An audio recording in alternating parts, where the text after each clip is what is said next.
ഡൗട്ടാണ്, മുലപ്പാൽ മാത്രം കുടിക്കുന്ന നമ്മുടെ കുഞ്ഞ് വെയിറ്റ് ഗെയിൻ ചെയ്യുന്നുണ്ടോ ഇല്ലയോ എന്നൊക്കെ ഓർത്തിട്ട്. ശരിയല്ലേ?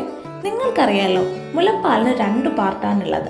ഒന്ന് ഫോർ മിൽക്ക് അഥവാ മുൻപാൽ, 2 ഹൈ മിൽക്ക് അഥവാ പിൻപാൽ.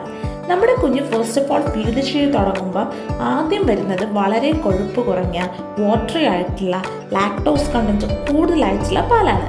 ഇതിന് നമ്മൾ ഫോർ മിൽക്ക് എന്ന് പറയും. പിന്നെ കുഞ്ഞ് ഫീഡിങ് കണ്ടിന്യൂ ചെയ്ത് വരുമ്പോഴാണ് നല്ല കൊഴുപ്പുള്ള കാലറി ഡെൻസ് ആയിട്ടുള്ള പാല് വരുന്നത്. ഇതിന് നമ്മൾ ഹൈ മിൽക്ക് എന്നാ പറയാം. ഈ ഹൈ മിൽക്ക് കുഞ്ഞുങ്ങൾക്ക് കിട്ടിയാൽ മാത്രമേ അവർക്ക് ആവശ്യത്തിന് വെയിറ്റ് വയ്ക്കുകയും അവരുടെ വിശപ്പ് മാറുകയും പിന്നെ അവർ നല്ലപോലെ കടന്നുറങ്ങുകയൊക്കെ ചെയ്യത്തുള്ളൂ.